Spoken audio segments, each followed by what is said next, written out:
Orlando, welcome to the OZone podcast, the voice of Magic fans. Another Magic podcast? Oh, man. Now, wait. I know what you're thinking, but I promise you, it's going to be a little different. Check this out.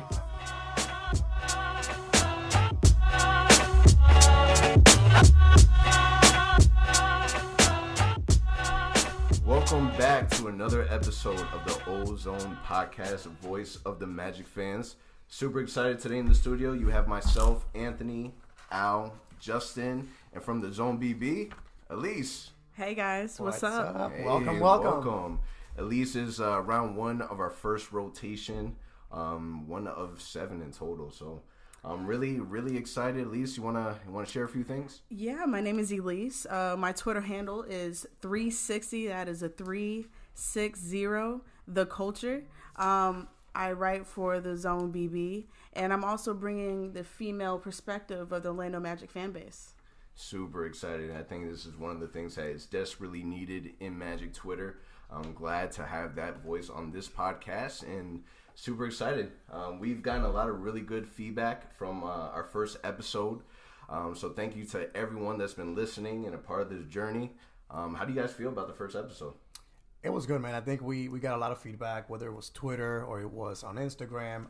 It was good to see the fan base listening to us, sharing their thoughts. And again, I think it'll only get better from here.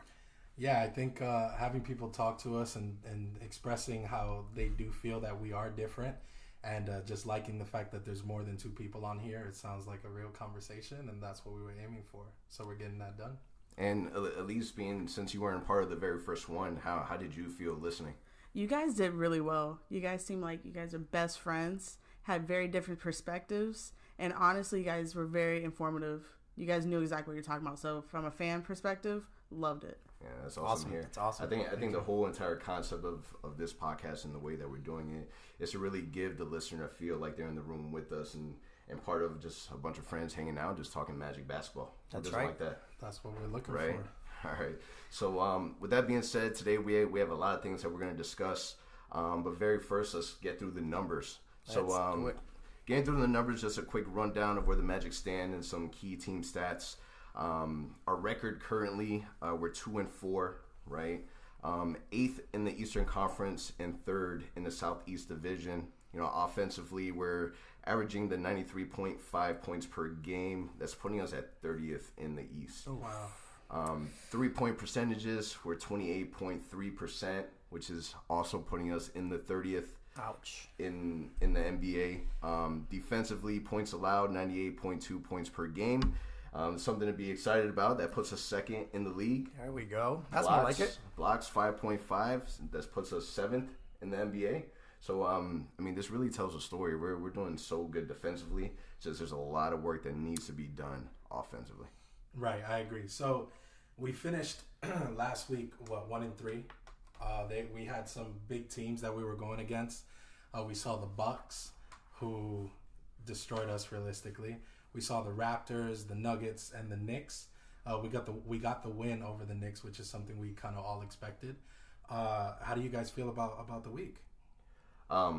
I feel great. From our last podcast, I think I was one of the ones that said 1-3 record. So You I feel did. great that I got it right. You did. You did. I don't feel too great that that's kind of where we're at. I don't think that our performance this past week in no way tells a story of what this team can be. I think we're still trying to figure it all out. Definitely some new pieces that were added to the team that everyone's still trying to get to know one another, and just still working on building that chemistry and getting the ball in the hoop. Maybe it's because the game's fresh in my mind. That Nuggets game, that loss really hurt. And what hurt the most is we lost by 3 points. Yep. And it could have been either one other 3-point shot to tie up the game or literally 4 free throws. Just 2 more attempts going to a free throw line, and we just couldn't do it. That's right. I mean, for me, 2-2 was my goal. I wanted to be at 2-2 for the week. And I thought we had a chance last night against the Nuggets. We're playing well. I think we're playing well. Unfortunately, the ball is just not going to the hoop, as Anthony mentioned. The defense has been there. A lot to clean up on offense. We'll talk more about that later. But for me, disappointed. I really would have loved to have us be at 500 starting a new week. But we'll get our chance. So we did lose that Nuggets game by 4 points. But I don't know. Overall, I think one of the things that everyone keeps talking about is our defense, and that's, rightfully something that we're talking about. One of the things that we're struggling with is obviously getting to the free throw line. I think compared to the rest of the league, we're towards the bottom of the league in that.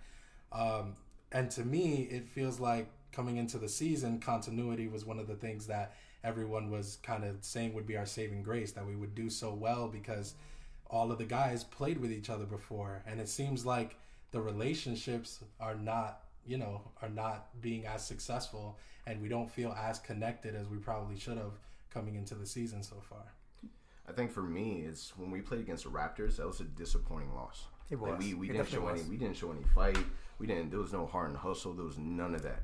But against the Nuggets, although we didn't get the W, it was still one of those things where it was a moral loss, right? It's something that we can build on, and we played really well. We did, or a lot better compared to this past week.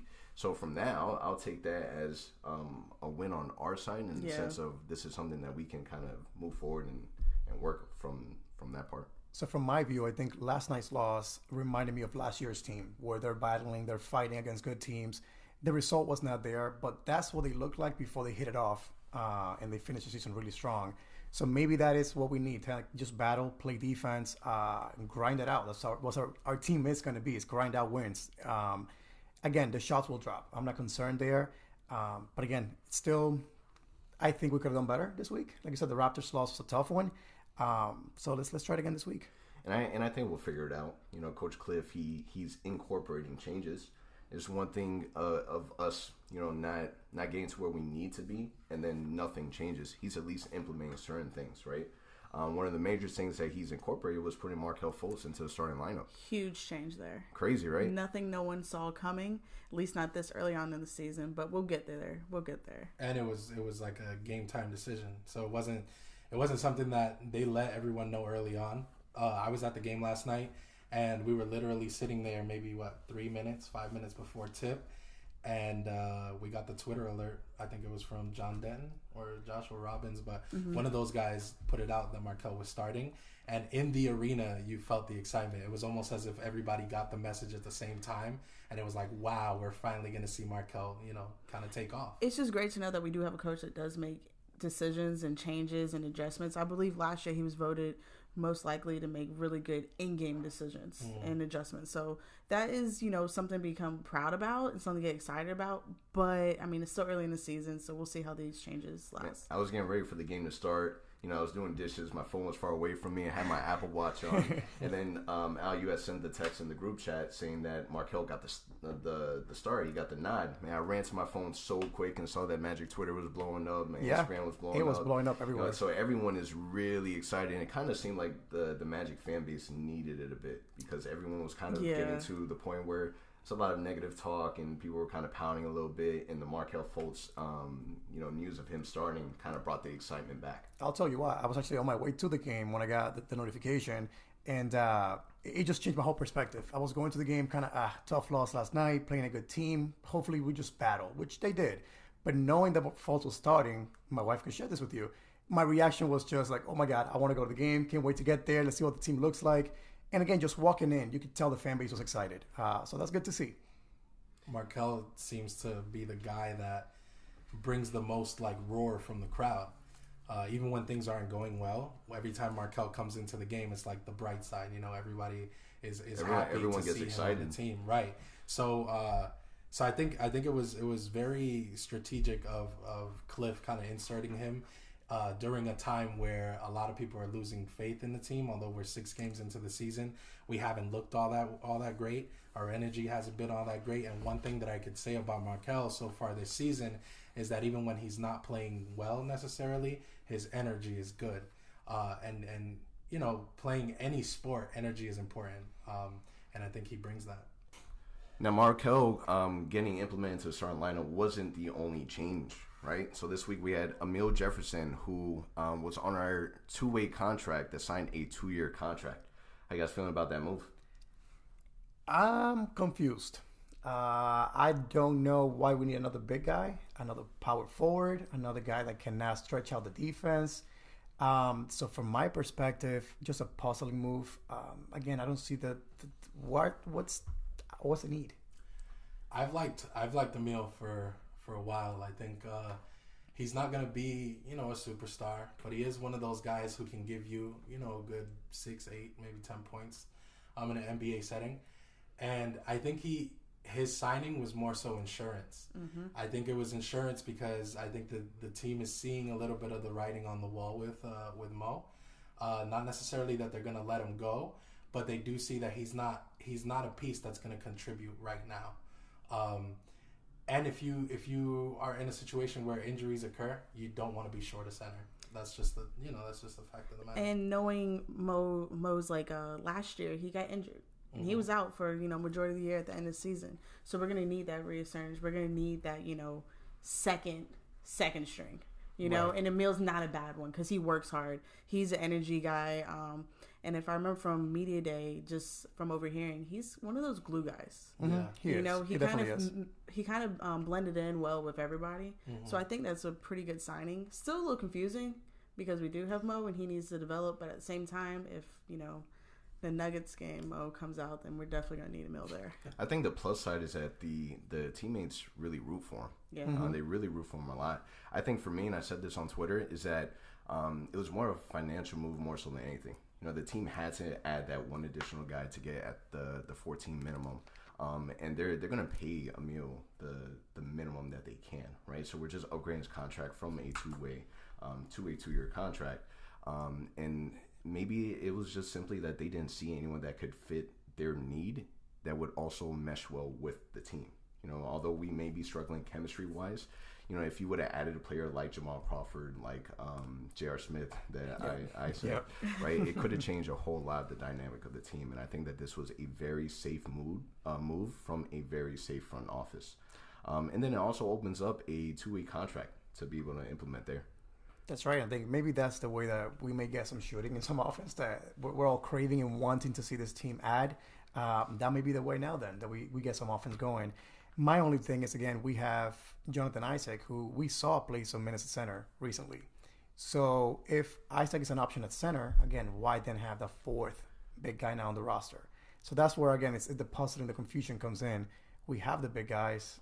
Let's get a wing. There's got to be somebody out there who's a good guy who can fit in the locker room. And add just some shooting and offense to our team. I'm thinking that because we need 14 roster spots filled to continue into the season regardless, Emil was the cheapest option. There's no one else you could have signed for cheaper. And he's a guy who's been around the team, who the guys are familiar with. It seems like he has a good relationship with the team. Why not take that guy? That's super high energy player too. Comes in with so much energy off that bench. Right. He takes the most of the opportunity he's given. Right, and honestly, will he see the court? Probably not. So it's almost as if it's indifferent. Right. That's right. Yeah. Just in case, like you said, it might be just insurance. I think the flexibility also in the event that this front office they make a move, you have that insurance of that big man to be able to step in and or if injuries happen. And in the G League, he averaged 18 points, 10 rebounds. He was a monster in the G League. So he's won MVP, hasn't he? In the G League, I think he did. If I'm not mistaken. So that's a guy. That's a guy who's been able to score. Does it translate to the NBA? I guess that's to be determined. We'll see. I mean, all in all, I think that the decisions this week they have been good moves for good reasons. So we're excited to see how those progress. Right? Yeah. So I was thinking maybe it's time for our favorite segment. Absolutely. Pass or shoot. Pass or shoot. So for those that listen to our first episode, Pass or Shoot is a segment that we have where we discuss different topics and everyone individually decides whether or not if they pass, which is sell, or shoot, then buy. Right? So our very first one, should Mo Bamba head to the G League? Oof. That's a tough one. Off the get. I got to bring the good one out first. I'll take first dibs on this. So during the last four games, I feel like Mo has not played up to what everyone thought that he was capable of. I think he's a bit. I know it's gonna sound harsh, but he's a bit clueless on defense. His rotations are bad. They're usually late. And yeah, he can shoot the 3-ball. He's been one of our more consistent 3-point shooters throughout the beginning of the season and throughout preseason. But it seems like he's not giving us positive minutes. And at this point in time, we don't have many guys who are giving us positive minutes. And if you're not a guy contributing to that success, I think you'd be best served for his skill set and for the betterment of his overall betterment and development of his overall career would be in the G League for, you know, a couple games, kind of get familiar with those guys, be the best player on the court, you know, a couple games, get your confidence up, maybe develop your defensive game a little bit, and then, you know, come back and give it a try. I'm going to have to pass, only for the mere fact that this guy needs more time on the NBA court. The G League's going to be good and all, but maybe a week in the G League, get his confidence up. I mean, this is a guy who needs to run an open floor, and right now, I mean, we'll get there. The pace is not where it needs to be for him. The biggest downside is defensively, especially because he's 7 feet tall. With how long's his wingspan? Right, like 7 what? Like, Yeah. ridiculousness. Like, his defense is a little suspect. But then in the Nuggets game, like, that was just ridiculous. He played 10 minutes and fouled out. Yep. Like, I don't know what's going on there, but I would like to see him on the court a little bit more with very specific groups, because he tends to be out there when there's no, like, creator on the court. Mm-hmm. That's when it tends to happen. I'm not the biggest Fournier fan, but he's hardly out there with Fournier, ever. Mm-hmm. But Fournier happens to be, and we'll get there, happens to be a pretty darn good creator for us. So you are going to pass on the idea of Mo playing in the G League? I'm passing on that idea, man, because I want him to be on the court. Because eventually, an injury may happen. Eventually, you know, he needs to be on the court. Because whether he be a trade asset or not, him going to G League does not help his trade value. I'm going to go with both. And I know this is probably the second segment where I go both, but this is why. If the plan is to keep Mo Bamba as your second string, right, then he has no business being in the G League, and he needs as much experience and exposure as possible, right? Because if he can't put the ball in the hoop, he at least, you know, has a presence of being able to use his long arms, you know, go in there and get deflections, rebounds, defensively, but he has to be able to stay on the court. Fouling out in 10 minutes just cannot happen. For his experience, it cannot happen. But that experiment, having him on the court defensively, has not worked. It hasn't worked. He's been late grabbing defensive rebounds, which shouldn't be an issue for him realistically. He's gotten blocked pretty like savagely throughout the beginning of the season. So what do you do? But what I think, so very similar to Dedmon, right? Mm-hmm. Dedmon we sent to the G League, and what did he do? He destroyed it. It was like a man amongst boys. Like it was just completely dead. And I feel if we did that with Mo Bamba, it's gonna be the exact same thing. I think that his level of play matches up with the competition in the NBA, and he has to be exposed to that. But if the idea is to get wins now, I don't think Mo Bamba's ready. I don't think that he should be our second string center. I'm a big fan of Ken Burch, and I feel like that's where Ken Burch needs to be for the good of this team. And if that's the plan, this is why I'm bold. If that's the plan, then I would rather Mo Bamba be in the G League where he does get at least playing experience instead of him not doing anything. And just sitting on our bench. Absolutely. Yeah. Go in there, go into practice. If anything, take the second string away from him, make him work for it to where he earns it again, and make sure that it never gets taken from him again. So for me, I mean, I'm kind of like you, Anthony. I'm kind of on the fence. To make a decision, I'll say I'll pass. Being realistic, I do not see our front office taking Mo Bamba and putting him in the G League. It's just not going to happen. I think it would be bad marketing for them. They just won't do it. It's a high pick. It could also hurt his confidence. Exactly.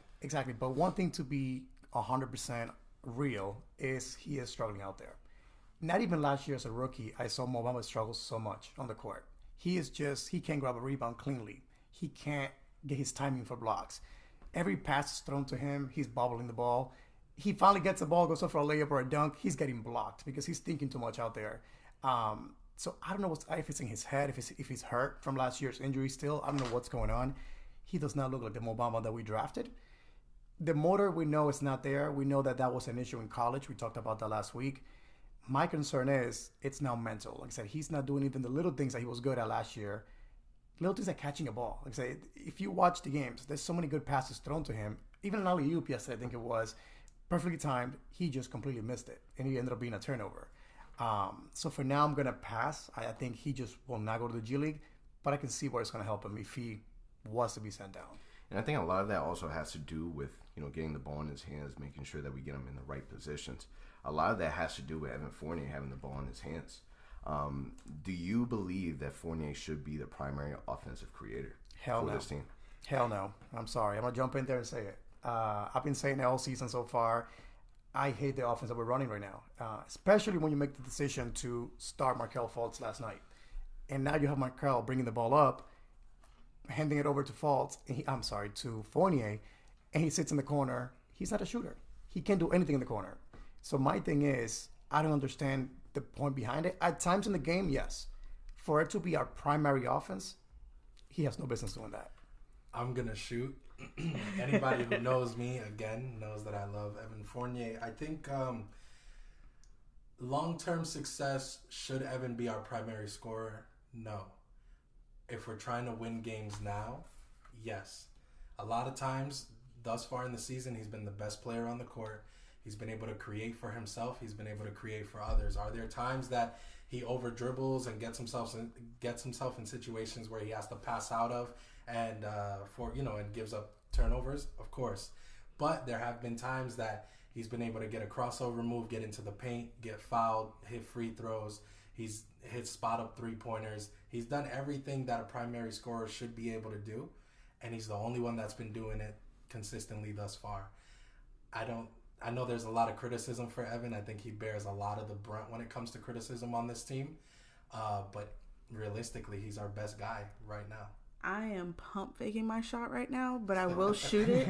I'm not the biggest Fournier fan whatsoever. I'm half French myself, so it kind of hurts to say that to another Frenchman.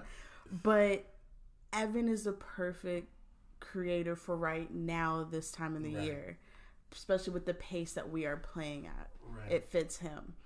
He does seem to always find Vooch, who is our most consistent scorer, which we need that. I know it's hard to take in, but he always seems to find Vooch in those pick and roll situations, and Vooch seems to always like the pass from him because he, for the most part, hits those shots right there at the top of the key when he's there. I'm gonna shoot.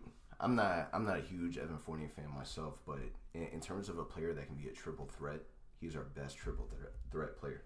He can pass, put the ball on the floor, and he can shoot. So as a defender, you have to respect his shot from the outside because he can knock those down.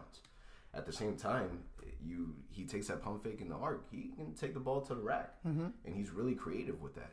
So it's one of those things where we kind of don't have another option, right? We can give the ball to Markel, but Markel doesn't command the defense from the 3-point line like Evan does.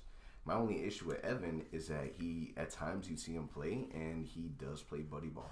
It always seems like it's a 2-man game between him and Vooch, and a lot of times that could stop our offense, and it can hurt other players in terms of them being able to produce on the court.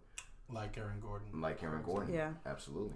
So and Jonathan Isaac, again, it's another guy that when he's on the court and Fournier's handling the ball mostly, he's in the corner. So now you got Isaac and Fultz on the corner doing nothing. Gordon is just trying to post up most of the time. That's not working. And what it leads to is the same play over and over again, in my opinion, which is that pick and roll with Vucevic and Fournier, that buddy ball. So that's the issue. I think the other guys just kind of get discouraged, and that then has led to the offensive struggles that we've had. There's no rhythm. There's no flow. It's the same play over and over again. Where's the development going to come for those younger guys if that's what we're running right now? And the shot clock, those are great. Like exactly what you're saying, that buddy ball, 2-man game, and the shot clock is great. But yeah, I would like to see, some of our other players develop with the ball in their hand. But right now, this time of the year, this time of the season, Evan's the best option. So would we all agree that we're going to shoot, everybody except by me, sorry. We're going to shoot on Evan being the primary offensive Ask me the creator. same question, after Christmas break, it might be different. Yeah, okay. But, regardless, at the end of the day, we need to see the ball go through the hoop. And we rely so much on the shooting of our offensive players that, it doesn't just fall on Evan Fournier. It does also fall on players like Terrence Ross. Right. So the next question, will Terrence Ross return to being the Human Torch? It sounded like very Avenger-like. Right. I like it. I think Great he will. introduction. I think he will. What everyone says is shooters got to shoot. Gotta shoot. Shooters And gotta shoot. I think Terrence is one of those guys that he's a bit streaky. He got a little bit of J.R. Smith in him. But can he shoot at an elite level? We've seen it. Yep. We've seen it with our own eyes. We know the guy can shoot. And we know that when he gets hot, he gets hot. I think Terrence is one of those guys that thrives off of those screen, pin down plays up at the three, and we haven't been playing that style of basketball. So when you're not playing a certain style that helps someone thrive, and then you expect the guy to produce at the same level when the system was running differently last year, it's a bit of, unrealistic. But that also goes back to the creating with the ball in your hands. We're relying on Fournier to create, and that creation right now isn't the best. So it's not going to leave that pin down option open. So maybe those are tied hand in hand. One of the things that kind of surprised me, so I am going to shoot. I think Terrence Ross is going to get back to his form last year. But one of the things that surprised me that we didn't hear much during media day or any interview up to this point is that at the end of last season, he did say that the one thing he wanted to focus on was his ball handling and ball control. And it doesn't seem like he's done much of that. It doesn't seem that's his role this year. Like, it seems like his role is to shoot. It's just not falling. But ultimately, if you can't dribble and create for yourself in the league today, you're not going to be too successful. Especially when your team is not directly running plays for you. If Terrence would have developed his ball handling, could his three-point shot be at a better point now than it is or than it has been? Of course. But that's not who he is. That's not the style he's playing. And I think that's why we're seeing his three-point shot struggle so much. I hate to think the fact that, or even have this idea that, he was in a contract year and that's why he was so successful last year. I don't want to think that he got his contract now and now he's just being comfortable. I honestly do think that he's just in a funk. So I'm going to shoot. So I definitely think that he's going to get back to that form because I genuinely think he's that type of player. The issue is that we're relying so much on his offensive abilities to be able to space the floor and give the opportunity for other players to kind of take advantage of his threat. And we need him back badly for our second unit, because now that we're playing DJ Augustine in the second unit, when was the last time that we had a point guard in our second unit that can shoot the ball as well as DJ Augustine? Or who could run the floor for that. Or that can run the floor. Absolutely. DJ Augustine is going to find Terrence Ross open. For sure. Right. Terrence Ross is going to make sure that he commands that defense to make DJ Augustine open. So if we can get those two players to really get back to that groove, that level of shooting, then our second unit is going to be really, really, really difficult to guard. Ultimately, that second unit, I would love to see, and I know Steve has this thing with his 9-man rotation, but I would love to see DJ, T. Ross, and Awandu in that second unit. I think the pace, the tempo that they would play at would be a problem. They'll be able to push the ball so well. With Aminu out there too, Aminu can run. Right. That'll be fun. I think that'll be a fun second lineup, second string lineup or whatever it is. But we just got to wait and see. I think, like you said earlier, Steve is not opposed to making changes during the season. Sometimes he's a bit stubborn. Sometimes he holds on to things a little too long. But I think that once he sees it's not working, he's okay with moving on. And then another change that he made is the 9-man rotation. Obviously, MCW was out, but he didn't incorporate Wesley Awandu last night in the game. Right. So how do you feel the 9-man rotation really changed the pace of our team? I think MCW had like a hip contusion or something like that. He's out. Yeah. So he's out. I think healthy MCW is still going to get those minutes. I think once MCW is healthy, Awandu goes back to riding the bench. It was more like an 8-man rotation with Mobamba fouling out as fast as he did. Right. That's true. What do you think of it? So, Terrence Ross, for me, I'm definitely buying. I definitely think he's going to be back to normal and be back to the Human Torch that we know he can be. Right now, he looks bad. I mean, he's shooting 27% from the field, 19% from three. So it's not pretty. We know that. It's not looking pretty either out there. But I'll tell you what, he's getting good looks. He shot. Every time he shoots the ball, I think it's going in. I don't know about you guys, but I feel like his shot's always going to go in. So I'd rather him take his shots. Eventually they will drop. Than us turning the ball over or taking some random shot that we know it's not going to go in. So keep shooting, Terrence. Do your thing. They will drop. I'm buying it as well. I mean, he's got to shoot it out. I mean, it's just got to get back to muscle memory. It's still early on in the year. He actually hasn't gotten too many shots, but I know he's going to go ahead and kill it. And another thing is, during last night's game, there was a point on the right side of the court. Terrence Ross, during the second quarter, came over a screen and hit a three-pointer, and the arena went nuts. Amway was going crazy. So he is one of those guys that kind of ignites the fan base, and when he's not playing well, there's a lot of fans that kind of take to Twitter and get things off their chest. Get it off your chest. I'm so happy you said get off your chest. Yeah. Get off your chest is something that's that I'm actually really excited about. It's this new segment that we're gonna give the opportunity for the Magic Twitter, Magic Instagram for fans to just get things off their chest, right? So the very first one we have from Instagram, C_Austin51, that says there's just no offense. Simple. Get shooters and a fix might happen. Do you guys believe that as simple as going out there and getting a shooter that's going to fix this team? Where are they at? That's the question, though. Who are those shooters? And do those shooters fit the Magic organization? Yeah, a shooter can help us out because we need to spread the floor, whether it be for Vooch, whether it be for Jonathan Isaac, whether it be for AG flying in the middle. A shooter will help, but where are they at? Right. I think that's kind of the simple answer to the question. I think the problem is a little more complicated than that because there's a lot of things we can do better. We can force contact, be more physical, get to the free throw line more. We could do a lot of things. It's not just about shooting; it's about ball movement. But shooting is the one thing that you look at and you see is lacking. So I can understand that frustration. Same thing here. So I think if you think about adding another Terrence Ross-like player to our bench, imagine having Augustine, Ross, that shooter, Aminu, and Bamba off the bench. It makes us just so much better. Like you mentioned, who's that guy though? I did see a name in Twitter, I forgot who mentioned it, that was interesting. With the Pelicans having some injury problems, not playing so well, JJ Redick, making an offer for him and bringing him back to Orlando. What do we have to give? I don't know. But that's something interesting that I saw. I'm like, hey, that would be a great fit here. And from my understanding, he still lives in Orlando. He lives in Brooklyn, but I think he says it always. He loved Orlando living here. Yeah. Oh, that's what it was. He does have 2 young sons, and they also love Legos, and Legoland is here. So, JJ, let's go. Legoland. I believe he dressed up as a Lego figure for Halloween. Oh, he did. Yeah, correct. Yeah, he did. Oh, that's why he did it. That makes sense. All right. So C_Austin51, getting it off your chest. The next person we have it's Instagram, Ryan.Magic. Ryan.Magic says, yes, our players aren't playing well, but Clifford has to do a better job with rotations. Holding guys in way too much or not playing guys enough. Offense needs a change, and he needs to understand that instead of going with the same thing, that doesn't work. I completely agree. You agree? I agree. We need to change the rotations. Just make in-game adjustments. For instance, last night at the game, I tweeted about this, got some retweets and likes from fans.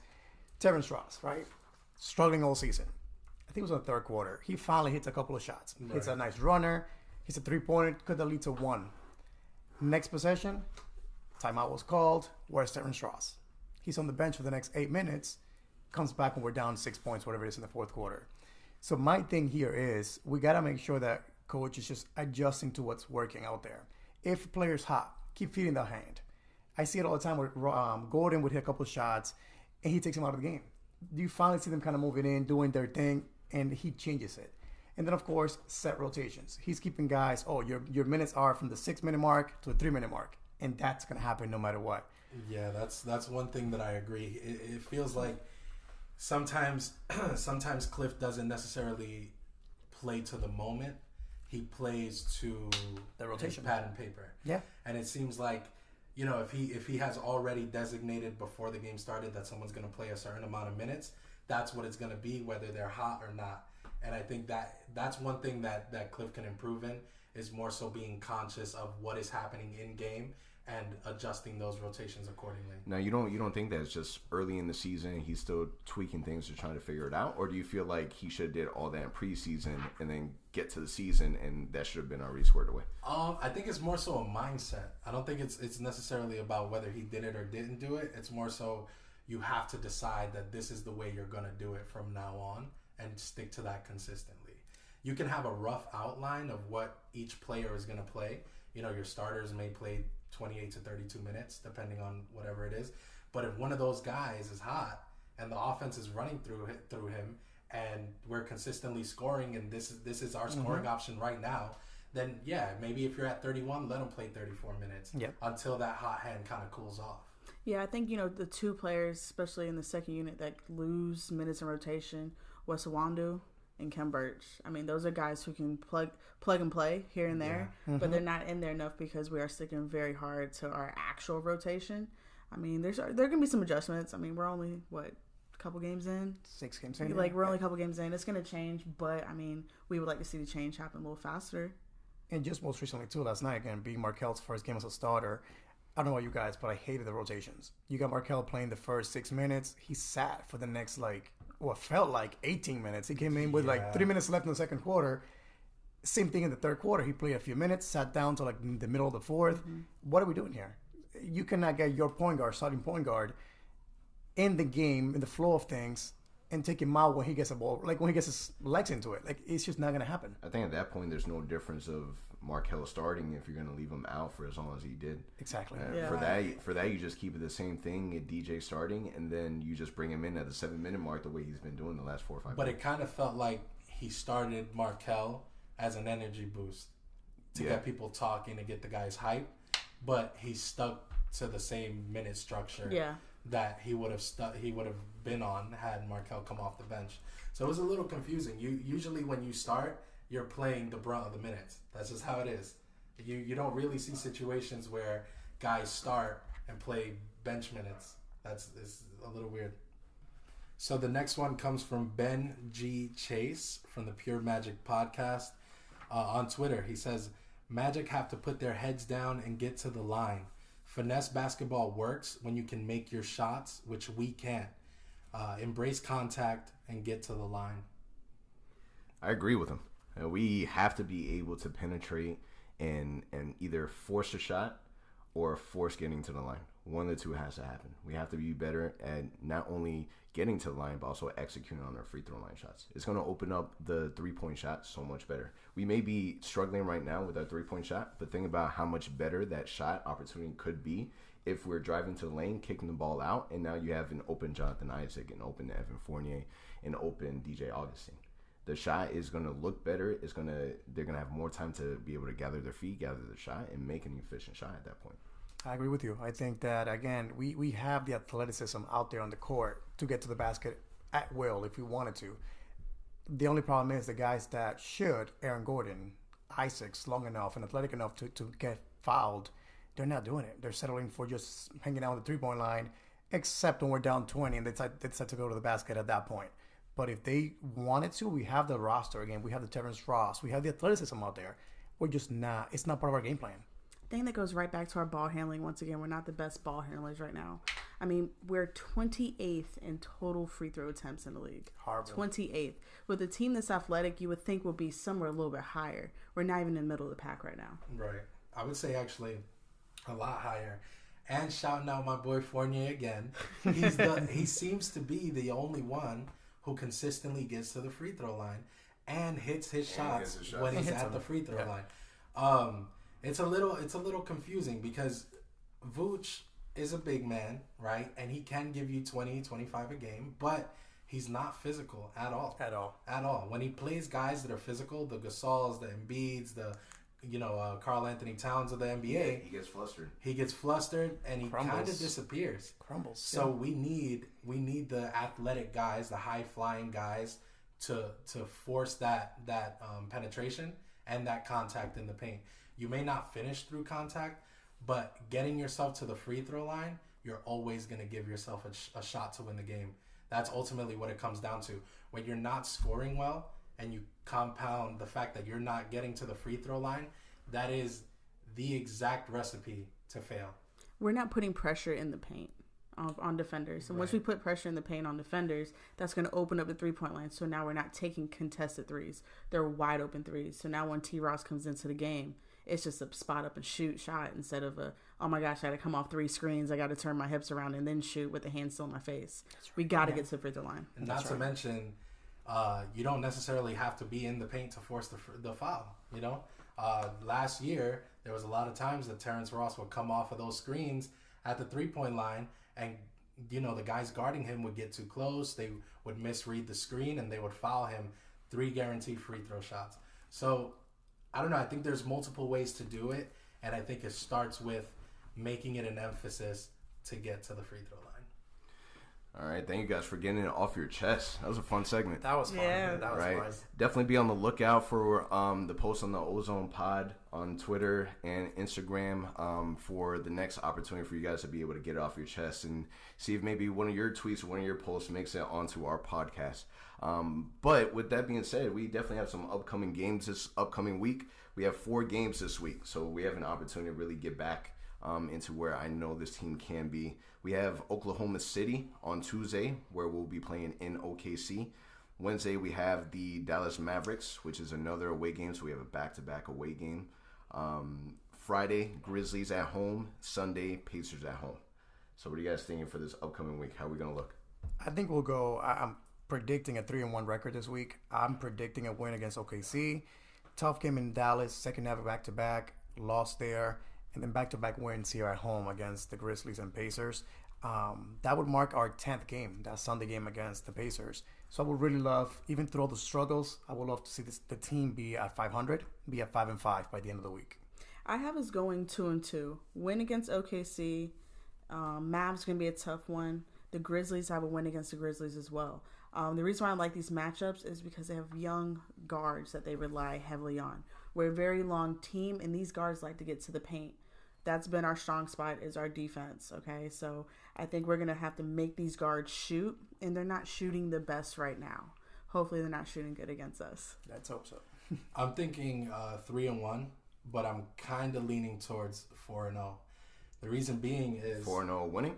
4-0 winning. Wow. That's what I'm talking about. There we go. That's a hot take. Yeah, I guess that is a hot take. But I think guys are starting to realize that if we're going to win, it's going to start with them individually. Mm-hmm. And I think mindset is a lot of a determining factor in how successful you are. Obviously, we have guys who can play. Jonathan Isaac can play. Aaron Gordon can play. Vooch is an all-star. Evan Fournier can play. And Markelle in the starting lineup. I think if Steve stays true to him being a starter and gives him starting minutes, I think it'll force movement and penetration in our offense. And I think that'll win games for us down the stretch. I think if we can continue to experiment with J.I. at the 5 spot, that'll make us more agile, it'll make us faster, and it'll make a team that has 5 guys who can score, and absorb contact. I think we'll do well. I think we'll do well this week. It'll be kind of a we didn't play so well in the beginning of the season, but we're starting to get our business together. Yeah, I'm not with you on the 4-0. As much as I want to be, I stand right there. I just can't. Realistically, I can't see us being there. I got us going 3-1 though. Okay. I got us going a win against Oklahoma City. Okay. A loss against the Mavs. I'm a fan of Luka Doncic. I think that's going to be an interesting matchup between Luka and Markelle. Luka's just a bigger point guard overall, but Markelle is he's kind of like Slender Man. He's able to kind of shape his body to kind of get into the lane and get around defenders. Grizzlies, I see that as a win, and Pacers as a win. I think out of all 4 of these games, the most important game to me is going to be Sunday against the Pacers. 100%. Yeah, that's the one. Yeah, we got to be able to show our presence in the Eastern Conference. Indiana Pacers, there's been a lot of analysts out there that's put them ahead of the Magic in the fourth range, and we got to be able to show that we can beat a team like Indiana. I'm ready to see how that matchup's going to be against Porzingis. Who's going to guard Porzingis? Because it can't be Vooch. It's got to be Isaac. I think. It has to be Jonathan Isaac. And then who guards Luka? Is it going to be Markelle, or is it going to be a bigger guard? I would love to see Gordon on him. Or is it going to be Gordon? That's the one team I think we actually can match up well. But those 2 players are playing at such a phenomenal rate right now. It's going to be a very tough game. I actually think that Mavs game is, even if we go 3-1, I think the Mavs game is the game that we win, because it is the game that we're gonna play up to expectation. I agree, and it'll be a fun challenge. I think for the guys, we've played teams that we haven't done well against. The Bucks are predicted to kind of win it all this year. Mm-hmm. But I think the Mavs, although they have those big names, they have Doncic, they have Porzingis, they are still a young up and coming team, just like we are. So I think there's a lot of hype that goes into analyzing who wins what. But I think when you look at it on paper, I think we match up well against the Mavs. And I think that it's just something to look at. Oklahoma City and Grizzlies, you take a look at those two teams, and those are teams that I consider as teams that you should beat. Correct. You should be able to win against those teams. And I think that we didn't show that we were able to do that against the Hawks. But if we can come back and take this week and beat the teams that we're supposed to beat and get back on that track, then we can get back to having that specific mindset. We have to be able to go into these teams and home and away and be able to showcase that, hey, we're a better team than you guys, and this is going to be a win. And then challenge the teams like the Mavericks to be able to play to their level of basketball and be able to take advantage of ending games and closing out. But to me, too, something important I wanted to add is that Friday game against the Grizzlies is the first game of a 5-game homestand for the Magic. So we have a great opportunity to kind of bounce back here. Some tough games at home, but if we can win at least one of those 2 games on the road, come home and put together a nice 5-game, where we go and we'll go 4-1 or 3-2 at least, it could do some great things for the team going forward. So I think it's an important week coming up. We just got to play to our standards. Finishing the first 10 games of the season above 500, which is what I think we'll do, is going to be a huge confidence boost for the team. And I think that'll continue to show moving forward. So a lot of fun and interesting things. Really excited to see this week and how it plays out. And let's wrap this up. It's a really good episode 2. Yes. Any final thoughts, closing arguments? I think we're good. Again, we cover a lot in less time, and also our goal coming in to cut the podcast a little shorter. So we did a great job today covering all the topics that were important to us and timing that was a lot better than last week. So I agree. The Get It Off Your Chest segment is becoming one of my favorites, although Pass or Shoot is still up there. They were easy on us. We're going to have to get some more challenging ones. But also, for all of you guys listening, if you ever have any questions, anything that you want us to cover, anything that you think we're missing, we're definitely open to feedback at all times. This is your podcast. We're speaking on here, but this is a reflection of the Orlando Magic fan community. And anything that you guys feel should be incorporated or is missing, please DM us. I just want to say thank you guys for having me on. The Orlando Magic female fans, feel free to reach out to me. I'll speak for you guys personally, I promise. All right, this episode will be available on Monday. Definitely don't forget to check us out on all your favorite podcast sites, iTunes, Spotify, Stitcher, all the above. We're trying to get it out there as much as possible. Also visit us on the website on the ozonepod.com. And that's a wrap. Peace. Peace. Bye. Say bye, Al. Bye. Thank you for listening to the OZone Podcast, the voice of Magic fans. Catch us every Monday wherever you listen to your podcast.